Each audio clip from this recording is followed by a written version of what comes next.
Hello, xin chào các bạn đã quay trở lại với kênh YouTube Review 5 phút. Trong những diễn biến tiếp theo, rất nhanh thôi, Tiêu Viêm đã cùng những vị cường giả đấu tôn hùng hổ tới hồn điện để giải cứu lão sư. Vậy thì diễn biến trong phân cảnh này sẽ diễn ra gay cấn như thế nào nhỉ? Hãy cùng mình xem hết video này các bạn nhé. Đầu tiên, mở đầu cuộc chiến này, chúng ta sẽ bắt đầu với hình ảnh Tiêu Viêm dẫn theo 4 vị đấu tôn và Thiên Yêu Khôi cùng Tử Nghiên đứng sừng sững trong một nhánh nhỏ của hồn điện. Nhìn tòa phân điện nhỏ trước mắt, trong mắt tất cả mọi người hiện lên một chút hưng phấn, nhất là Tiêu Viêm. Nhìn vòng sáng không gian trước mắt, Tử Nghiên nói, không gian phong tỏa này giao cho ta. Nghe vậy, Tiêu Viêm gật đầu quay sang hỏi Phong Tôn giả hỏi, Phong lão, ngài có thể cảm ứng được bên trong đại điện này có bao nhiêu đấu tôn hay không? Ta cảm giác được 5 cỗ khí tức mịt mờ cùng hơn 10 tên đấu tông trong đó.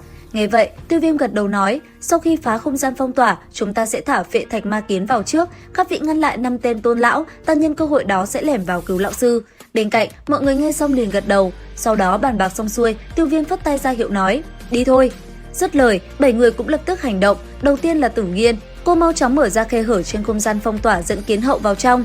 Đến khi vào được, Kiến Hậu liền phát ra sóng âm kêu gọi tộc nhân của mình hành động. Rất nhanh, một đàn kiến lúc nhúc cứ thế từ từ bao vây nơi này lại. Chỉ trong chốc lát ngắn ngủi, đã có một tên canh cửa ngã xuống. Thấy thế, đám người kia rối rít nói, cẩn thận, là phệ thạch ma kiến, mấy thứ này vào đây bằng cách nào? Nghe vậy, đám tay chân hồn điện liền báo động cho mọi người của mình biết. Nhất thời, bọn chúng liền lao lên, một cuộc chiến giữa đám tay chân hồn điện và đàn kiến độc đã liền diễn ra. Theo sau đàn kiến, 5 đấu tôn bên phía Tiêu Viêm cũng đồng thời lao lên, một tiếng cười lớn đầy đắc ý vang linh quát. Hồn điện nhãi nhép, hôm nay đến phiên các ngươi trả nợ rồi. Cảm thấy động tĩnh, 5 tên tôn lão của hồn điện lập tức lao ra, đứng đối diện đối thủ của mình. Nhìn Tiêu Viêm còn sống, Mộ Cốt nhíu mày nói, Tiêu Viêm, ngươi còn sống sao? Mộ Cốt, không ngờ ngươi cũng ở đây. Muốn cứu Dược Trần, lá gan của các ngươi cũng lớn đấy. Phong Tôn giả, quả nhiên ngươi vẫn chưa từ bỏ hy vọng. Nghe vậy, Phong Tôn giả chỉ đáp lại bằng một cái nhếch miệng. Sau đó, ông nhìn Tiêu Viêm nói, ngươi đi vào tìm Dược Trần, chúng ta cầm chân bọn họ. Dứt lời, Phong Tôn giả của mọi người đồng loạt xuất thủ lao về phía đám người hồn điện cùng bọn họ giao chiến. Nhất thời, một cuộc chiến quyết liệt cũng liền diễn ra. Trong tay mọi người, công kích cũng bắt đầu đánh về phía đối thủ của mình. Giờ đây, không trung đã bắt đầu xuất hiện những tiếng ầm ầm nổ vang dữ dội. Mỗi khi cường giả đấu tôn va chạm, không gian lại xuất hiện những vết rách. Trong lúc đó, nhân lúc hỗn loạn, Tiêu Viêm cũng ngay lập tức lẻn ra hướng khác. Thế nhưng, đang đi vào trong, anh ấy đột nhiên bị một tên ngăn lại. Thế, tên kia nhẹ cười quát, ngươi là Tiêu Viêm sao? Ngươi còn nhớ bổn tôn không? Ngươi là lão tạp mao 2 lần hủy linh hồn lực của ta, sao ta không nhớ chứ? Xem ra lão phu đã coi thường ngươi, dám tới hồn điện cướp người, lão phu nhất định sẽ đem ngươi chôn vùi ở đây. Dứt lời, một chảo trong tay lão ta đã liền phóng về phía Tiêu Viêm và bắt đầu công kích dữ dội. Đối diện với hắn, Tiêu Viêm cũng liền đón đỡ, toàn bộ cơn thịnh nộ từ khi lão sư bị bắt đến giờ đều dồn toàn bộ vào trọng xích đánh ra khiến tên kia cũng phải nhăn mặt. Đáng tiếc, sau một hồi khi tên kia định dùng toàn lực bắt lấy Tiêu Viêm thì Thiên Yêu Khôi lại đột nhiên xuất hiện đón đỡ lại một kích của hắn. Còn Tiêu Viêm, anh ấy nhân cơ hội đó lại lao đi. Thấy vậy, tên kia hô lớn kêu gọi mấy tên tay chân cản Tiêu Viêm lại. Đáng tiếc, Tiêu Viêm lại chẳng quan tâm, thân hình cứ thế phóng về phía trước. Mặc dù gặp một đám cản đường, thế nhưng cũng chỉ là hạng nhãi nhép. Một lát sau, khi Tiêu Viêm tiến sâu vào bên trong, 4 tên hộ pháp lục tinh cùng thất tinh đấu tông đã liền xuất hiện cản anh ấy lại, công kích cũng liền phóng ra. Thấy vậy, Tiêu Viêm cười lạnh quát, chỉ có 4 tên hộ pháp mà cũng dám cản ta. Dứt lời, tử hắc sắc hỏa diễm hóa thành một con hỏa long khổng lồ lao ra. Chỉ trong nháy mắt, nó đã phóng về phía con cự xà của đám người kia mà quấn lấy, chấn động ầm ầm giữa không trung không ngừng bạo phát.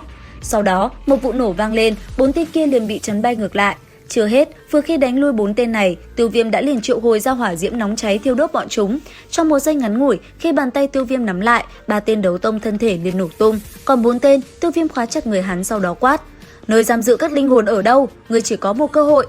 Nghe thế, tên kia đau đớn sợ hãi đáp, tha cho ta, bọn họ bị nhốt tại tỏa hồn đại điện. Nghe xong, Tiêu Viêm giận mạnh chân một cái rồi liền xách cổ tên kia đi bắt hắn ta dẫn đường cho mình. Cơ thế Tiêu Viêm băng băng tiến về phía trước, gặp tên nào, anh ấy liền thẳng tay dùng hỏa diễm thiêu đốt linh hồn chúng. Chẳng mấy chốc, anh ấy cũng gần tới được nơi giam giữ linh hồn. Thế nhưng, tên hộ pháp trên tay hắn lại lật lọng lao đi. Đáng tiếc, chưa chạy được bao xa đã bị nổ tung. Cuối cùng, Tiêu Viêm đến trước một cánh cửa lớn, ngưng tụ hỏa diễm, anh ấy liền đánh mạnh lên nó. Không bao lâu sau, khi cánh cửa kia mở ra, hình ảnh cái đại điện giam giữ lão sư đã liền hiện ra trước mắt của anh ấy. Ngay lập tức không chút chần chừ, thân hình Tiêu Viêm phóng như bay đi tìm chỗ giam giữ Dược lão. Và rốt cuộc sau một hồi, anh ấy cũng nhìn thấy lão sư của mình. Lúc này, ông đang bị những sợi xiềng xích trói chặt hai tay, linh hồn dần suy yếu. Thấy vậy, Tiêu Viêm vừa lao đi, thanh âm vừa lẩm bẩm nói, lão sư, con đã đến rồi. Dứt lời, Tiêu Viêm chân vừa chạm đất thì đã tới trước mặt Dược lão. Lúc này, hai mắt anh ấy đột nhiên rưng rưng, nhìn học trò của mình, Dược lão khẽ mỉm cười lẩm bẩm nói, Tiểu tử, rốt cuộc con cũng trưởng thành, linh hồn tiến vào linh cảnh rồi sao? Nghe vậy, Tiêu Viêm gật nhẹ đầu, khóe mắt có chút cay cay. Không chần chừ, anh ấy liền triệu hồi hỏa diễm rồi ngưng tụ vào trọng xích.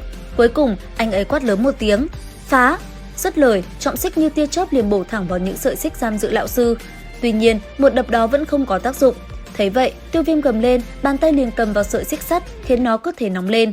Thấy dị hỏa này, Dược lão mỉm cười nói, thứ này lại cắn nuốt dị hỏa nữa sao? Đúng vậy lão sư, là Tam Thiên Diễn Viêm Hỏa.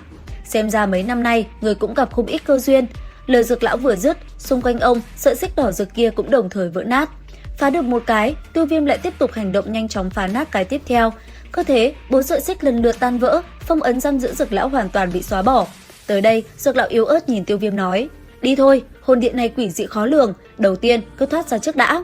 Nghe vậy, Tiêu Viêm khẽ gật đầu đáp, nếu ta đã đến đây thì cũng tặng đám người hồn điện một chút lễ vật. Dứt lời, anh ấy liền vung tay, hỏa diễm hình thành như một sợi xích liền vung lên, định phá tan lồng giam xung quanh thì bất chợt bị bật ngược lại. Thấy vậy, Dược lão giật mình, ông nói, còn có cường giả hồn điện, đi mau. Nghe vậy, Tiêu Viêm liền đỡ lấy ông rồi lập tức phóng ra ngoài. Tuy nhiên đúng vào lúc Tiêu Viêm phóng đi thì trước mặt anh ấy lại xuất hiện một thân ảnh quỷ dị chờ sẵn anh ấy ở đó. Nhìn hắn, Dược lão gần giọng nói, Trích Tinh lão quỷ sao, người quả nhiên ở đây. Địa chủ khá quan tâm ngươi, vì thế đã sai ta đến đây canh giữ, không ngờ lại bắt được con cá lớn này. Ngươi biết ta sẽ đến ư?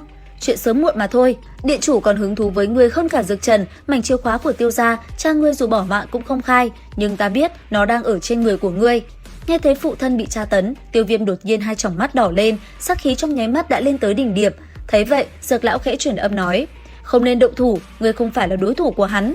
Còn phía xa, Trích Tinh lão quỷ, hắn ta đột nhiên cười lớn quát, nếu lão phu đã lộ diện, sao còn có thể cho các ngươi rời đi?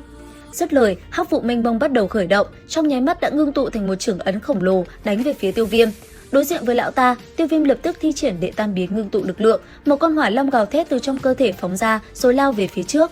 Khoảnh khắc va chạm, âm thanh kinh thiên động địa vang lên bên trong đại điện, khí lãng kinh khủng trực tiếp phá nát những sợi xích xung quanh. Khi kinh khí tan đi, Tiêu Viêm cũng bị trấn lui về phía sau. Thấy vậy, Dược lão lo lắng nói, thực lực của hắn đã là ngũ tinh đấu tôn đỉnh phong, người không thể cứng đối cứng với hắn. Nghe vậy, Tiêu Viêm đáp, lão sư, người vào giới chỉ đi, việc còn lại giao cho con. Lời Tiêu Viêm vừa dứt, Dược lão cũng liền biến mất. Thấy thế, Trích Tinh lão quỷ hừ lạnh quát, định liều mạng sao? Ta muốn xem Tiêu gia còn ai có khí phách giống như Tiêu Huyền ngày đó. Nghe được lời này, Tiêu Viêm không thèm đáp, đấu khí trên người đã ngày càng trào dâng mãnh liệt. Nhìn Tiêu Viêm như vậy, tên kia lạnh lùng quát, một khi đã như vậy, lão phu đành phải tự thân động thủ vậy. Dứt lời, một chuỗi dây xích màu đen quỷ dị đã liền phóng về phía Tiêu Viêm. Đáng tiếc, Tiêu Viêm đã quá quen với thứ này, anh ấy rất nhanh đã đón đỡ. Cứ thế, hai người giao chiến với nhau vô cùng ác liệt. Trong tay Tiêu Viêm, trọng xích không ngừng vung ra cùng xiềng xích va chạm, giữa không trung từng vụ nổ ầm ầm bạo phát. Cứ như thế, hai người giao chiến vô cùng kịch liệt, thi triển diễm phân phệ lãng xích. Trong tay Tiêu Viêm, từng đạo ánh sáng liên tiếp vung ra đánh về phía đối thủ. Tuy vậy, anh ấy rất nhanh đã bị thất thế, tên kia liên tiếp lao lên công kích. Trước tình cảnh này, Dược lão bảo Tiêu Viêm mau chóng nghĩ cách rời đi, thế nhưng tên kia lại không cho đi. Ngay lập tức, hắn ta đã ngưng tụ một đòn toàn lực hòng lấy mạng anh ấy. Đối diện với nó, Tiêu Viêm cũng dừng lại, kinh khí nhiều màu từ khắp nơi cũng bắt đầu dung nhập lại trước ngực Tiêu Viêm. Cứ như thế, một đóa hủy diệt hỏa liêm màu sắc rực rỡ rốt cuộc cũng thành hình. Và liệu rằng tiếp theo, Tiêu Viêm có thắng được gã ngũ tinh đấu tôn kia không? Theo dõi kênh để biết thêm chi tiết nhé. Xin chào và hẹn gặp lại!